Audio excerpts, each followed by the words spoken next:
agora a gente vai para um VT do Vasco da Gama, que teve uma vitória naquele gramado ECA que a gente viu com o Léo Jardim pegando muito. E o Thiago Carvalho conta pra gente. A festa foi merecida. Mais de 50 mil vascaínos reencontraram o time depois de 60 dias com os portões fechados. Payet foi a cereja do bolo. O meia francês foi apresentado aos torcedores antes da partida. Mas o verdadeiro motivo da comemoração ainda estava por vir. Acho que o momento mais feliz da minha vida até agora, porque é incrível. Eu realmente fiquei muito emocionado antes do jogo, porque você escuta falar, mas quando você vê, é diferente. A emoção de Serginho é fácil de explicar. Bola na rede, com apenas 4 minutos do primeiro tempo. Um centro perfeito do Pitoma aqui do lado esquerdo. Uma cabeçada mortífera. O Verratti meteu a testa nessa bola. O Serginho estava por ali esperando. Na paquera. Ele mete a bola, manda para a rede. Esse era o enredo perfeito para o Cruz Maltino, que chegou cedo ao Maracanã. E olha que sobraram chances de ampliar. O cabeceio de Verratti arrancou suspiro. Mas o Atlético Mineiro não vendeu barato os 3 pontos. Apesar de Paulinho não estar em um dia inspirado, Hulk é sempre um motivo de atenção para os adversários. No segundo tempo, embaixo de muita chuva, o atacante se tornou ainda mais perigoso. O Vasco teve 2 chances de matar a partida. Nessa jogada trabalhada, Peck finalizou mal e pediu pênalti por um puxão na camisa.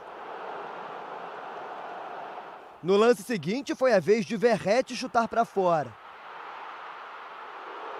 E quando o ataque não resolve, sobra para a defesa. Léo Jardim foi se tornando aos poucos o protagonista no duelo com o Hulk. A gente sabe que o campo dificultou bastante a situação, mas também tem a questão do Hulk ser um grande jogador. Mas a gente, tanto eu quanto o grupo todo, veio muito preparado. A gente sabia já da dificuldade do jogo. Mas eu acredito que nós nos portamos muito bem. Na bola parada, Paulinho Paula colocou o Vasco outra vez no travessão. Mas não fez falta. Fim de jogo, 1-0 para os donos da casa.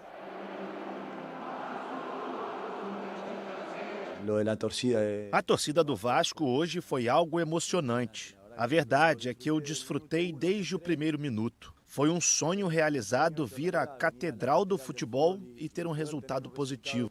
Cumpri um sonho. Com o resultado, o Vasco chega à melhor sequência no campeonato. Foram 7 pontos nos últimos 3 jogos, sendo 2 vitórias e 1 empate. No primeiro turno, o Cruz Maltino só somou 6 pontos nas primeiras 11 rodadas. Momento importante para embalar na tabela.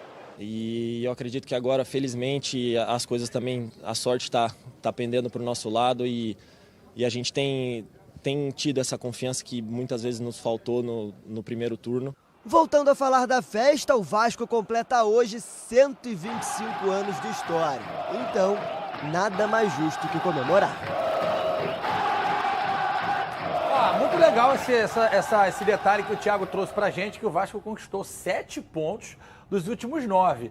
Atisson, você que já jogou inúmeros brasileirões lá em cima, lá embaixo, no meio da tabela, será que já foi dada a virada de chave que o Vasco precisava? Já virou a chave já, desde do início ali, de quando chegou o Ramon Dias, trazendo novas peças, né? Peças que realmente se encaixaram bem nesse time do Vasco.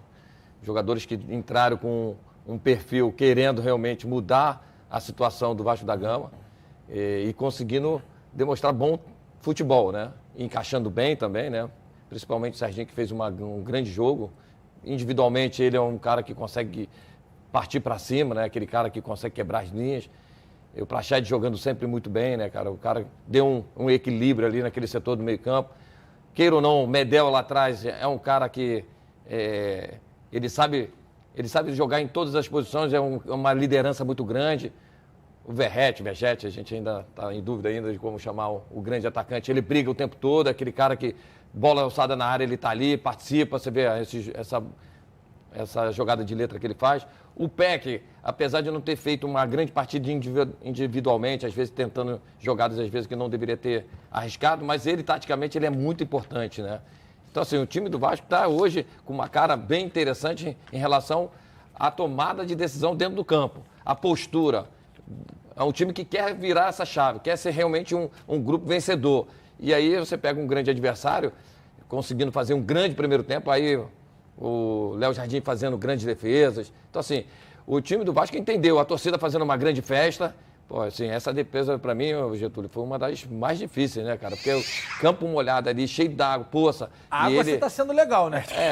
Ali aquela lama toda, Lama. Então, assim, ele conseguindo realmente trazer uma grande marca. E, assim, o Piton cresceu muito também com a chegada do Ramon Dias. Que bola. E aí você tem ali um cara dentro da área que ele briga por todas as bolas, que é o Vegete, lá, cruzou, ele tá ali, brigando pela bola.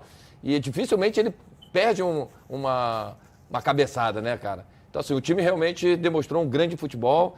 Lógico que no segundo tempo teve, quando muda algumas peças, o time dá uma queda, que é natural. E aí o time do Atlético, que a gente falou na sexta-feira, é um time bom, qualificado, individualmente tem os jogadores com muita qualidade, Arana, o Paulinho, o próprio Hulk. E o time soube administrar a situação, principalmente passando ali pelo Léo Jardim. O Bigode, o Léo Jardim foi muito bem no jogo. O Vegete, sei lá que raio que o parta, tá jogando muita bola. Deu uma testada que o Everson rebateu pro gol do Serginho e depois deu outra na trave e incomoda pra caramba. Agora vamos falar do gramado do segundo tempo, que o Léo Jardim, pra mim, foi o destaque do jogo, porque vocês já sabem, né? O sol chover no banco, pra mim, não fazia diferença. Mas pro cara que joga, cara, isso me lembra dos anos 90, Tirson. Sérgio, Ricardo Pinto, Marcão começando, que era aquele gol de lama, lembra? Vou te falar, cara. Década de 90, Campeonato Brasileiro. Não tinha tanto assim, não, cara. Cara, assim, a drenagem tá muito ruim, né, cara? Aí eu te pergunto. Não pode estar assim. O ponto é o seguinte, vem aqui pra mim, Bessa. Vem aqui pra mim. O Vasco não tem culpa do gramado ter ficado assim. Mas esse gramado prejudica o Fluminense pro jogo de quinta no estado que ficou, certo? Sim. Eu acho que essa é a conta.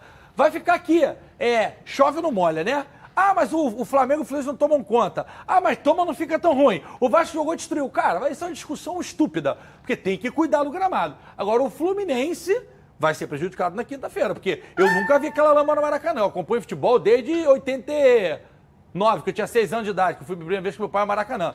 Lá eu via. Desde que veio a reforma do Maracanã, eu já vi gramado ruim, mas a lama que tava pro Jardim, pro Léo, que caiu, teve que pegar uma toalha pra limpar, isso era no 24 Bibi, quando a gente treinava lá na Brasil. Ali era duro mesmo. Cefam, é verdade. Né? Ali, eu nunca vi o gol do Maracanã assim. Mas, e quinta-feira tem libertado. Assim, se o tempo permanecer com sol, vai ajudar aí pelo menos a recuperação. Mas o barril agora, ali não sai, né? Não, dá uma melhorada. Você consegue ali dar uma melhorada. Se não chover até quinta-feira. Agora, se chover... Então liga pra São Pedro.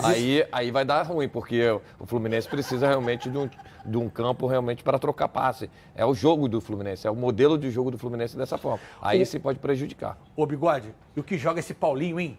Cria do Vasco, tá no Atlético. O que joga de bola esse moleque é brincadeira, né? A sorte é que ele tem sido escalado numa posição que ele ainda não conseguiu dominar, que antes ele jogava do lado do Hulk, mas ultimamente ele está jogando aberto, um pouco mais afastado do Hulk. E isso tira um pouco do ímpeto dele. Mas eu acho que o Vasco ontem teve muito mérito também, não só na sua intensidade de jogo, na concentração dentro do campo também, que isso é fundamental, mas eu acho que o Vasco competiu ontem de uma maneira que era extremamente necessário. Porque para ontem, como eu disse na abertura do programa, essa rodada, praticamente todos os times que estão lá embaixo venceram. Então, se o Vasco não vence, seria um problema muito grande. E olha que o Vasco venceu e está 5 pontos ainda. Então, essa vitória de ontem, ela foi extremamente importante para a sequência do ano. E assim, o Vasco tem alguns jogadores que eu acho que não são um primor tecnicamente, mas o que os caras correm, o que os caras se doam... Fala nomes, quero nomes. Serginho é um deles. Peck jogou demais. Paulinho. Peck, outra coisa, muita gente aí estava criticando, e eu até entendo, porque também não estava bem. O Zé Gabriel. Desde que chegou o Ramon Dias, o Zé Gabriel não fez um jogo ruim. Desde que chegou, mesmo, né? E tem que ser. Tem que ser. Porque pela formação hoje desse time, o Zé Gabriel tem que ter espaço nesse time, porque ele é o cara que destrói as jogadas do adversário. E uma coisa que tem me surpreendido, ele tá com personalidade para dar o passe para frente. Se tiver que arriscar, ele vai arriscar. E era um jogador completamente diferente que a gente via antes. Um jogador sem confiança, errando praticamente tudo. Então são algumas coisas que começaram a acontecer para esse Vasco que a gente espera que continue. Porque a saga, ela ainda é dura. Falta muita coisa ainda. Pedrinho, bota aquela, por gentileza, Pedrinho. Pô, não ter dado... Eu tinha uma dúvida, falei, pênalti não tem vantagem. Já ouvi falar isso. Não, é pênalti, regra. é pênalti. Isso é regra. Mas o Peck, né? Isso. Finalizou. Pô, irmão, se isso aqui não é pênalti, eu sou um liquidificador valita de 5 velocidades. Daquele com copo não precisa nem desse lance, ele não precisa nem da lupa. Não tem vantagem, não é isso? Pênalti não tem Pênalti vantagem. não tem vantagem. É pi. Se isso não é pênalti, Atiço e Bigode. Eu já vi árbitro invalidando o gol para dar o pênalti. Justamente pelo fato de não ter a vantagem. E por que não deu nem chamou Porque ele não caiu. Eu acho que os jogadores nem reclamou também, né? Não reclamaram ali. O Peck reclama. Ele Reclama vira pouco ali, mas ele vira e faz assim, mas ó, não foram todos os jogadores em cima botar aquela pressão. Mas né? aí que tá. Não é Esse pra mim necessário. o ponto. Não é necessário. E houve um lance muito parecido no dia anterior nesse mesmo estádio. O Lima, quando ele finaliza... vai mostrar já. A gente vai mostrar. Que é uma coisa muito parecida. E aí a minha pergunta é, a gente aqui que adora falar, pô, mas o cara preferiu se jogar. Isso aí. O cara deixou de dar prosseguimento à jogada para cair. O Peck tentou finalizar. Finalizou. Desequilibrado, nitidamente. Exatamente. O Lima, no dia anterior, desequilibrado. Agora, o cara tem que cair para dar o pênalti? Por que o VAR não chamou isso? Cara, sabe que é a parada? Se chama no VAR e bota no telão, que agora bota, no VAR esse esticão ia aparecer um varal. Exatamente. Porque é muito pênalti, cara. Não, e as pessoas podem até falar, no início, ele puxa o Maurício também, mas aí pra mim é disputa. Os dois estão numa busca de espaço. Ele dá um puxinho sim, mas ele tá sendo puxado. Mas ele tá sendo puxado. Pra mim, isso aí é disputa de espaço. Os dois se puxam. Exatamente. Aí o Peck solta e o Maurício continua. Aí quando ele continua, já tá no movimento agora, de chute, de finalização. 1, 2, 3, braço esquerdo dele, puxa um porque pouquinho. é nítido, É muito claro, né? claro. E assim, isso aí podia... Porque a gente fala, o torcedor às vezes não faz conta. Se o Vasco faz 2-0, dava uma tranquilidade. Sim, porque podia ter empatado, senão é o Léo Jardim. Meu Deus. E aí são 2 pontos, sabendo? Que no final das contas, esse pontinho, ou esses pontinhos, que mantém o Vasco na Série A, né, num cenário onde as coisas estejam ruins, ou joga de volta para a Série B com o SAF, que é uma coisa inacreditável. E é lamentável, né? Porque assim, o lance tem que ser revisto, né? E o árbitro está num ângulo ali ruim para ele, o árbitro, mas o VAR está vendo.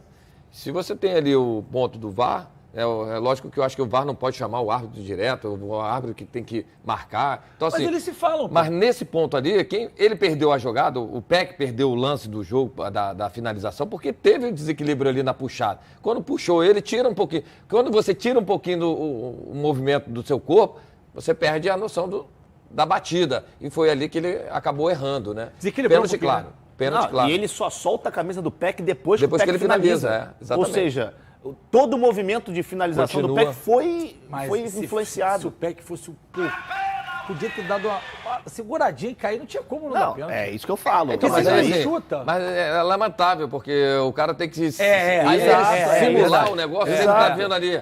Pô, e a gente reclama que o cara se jogou em vez de tentar. Exatamente. O cara tentou. O jogador não pode ser prejudicado por tentar dar prosseguimento à jogada. Esse que pra mim é o ponto. Ele não pode. Se ele tem uma oportunidade clara, ele tá sendo puxado, ele tem que tentar chutar. Se der ou não, aí eu E não adianta secar.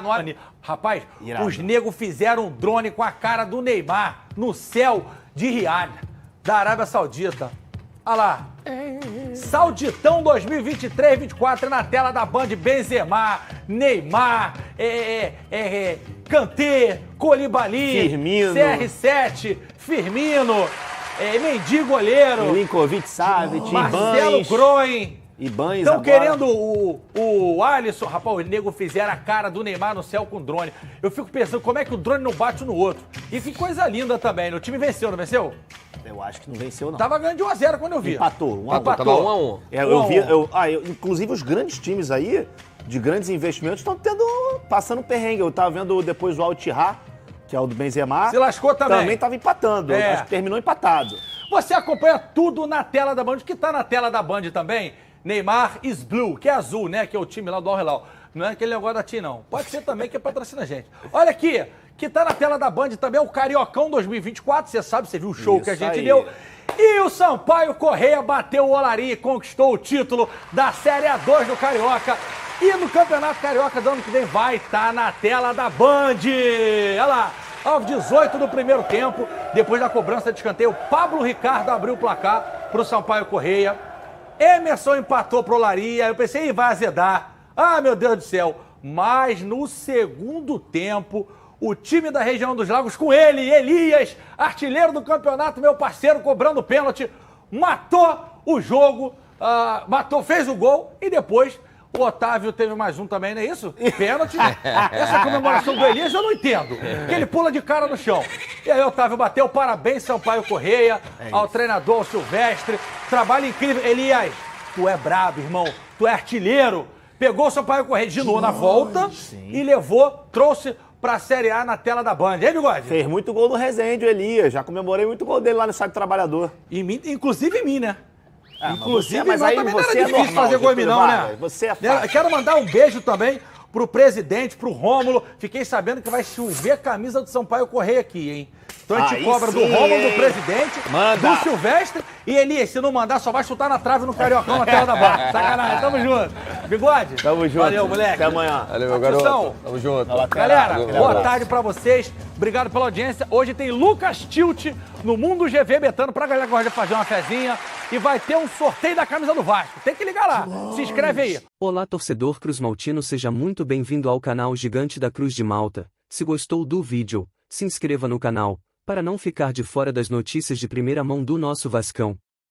E não esqueça de deixar seu like e ativar as notificações, isso ajuda nosso canal a levar nossas notícias a outros vascaínos. Já deixo aqui meu agradecimento. Deixe nos comentários o que você achou dessa notícia. Saudações vascaínas, até a próxima.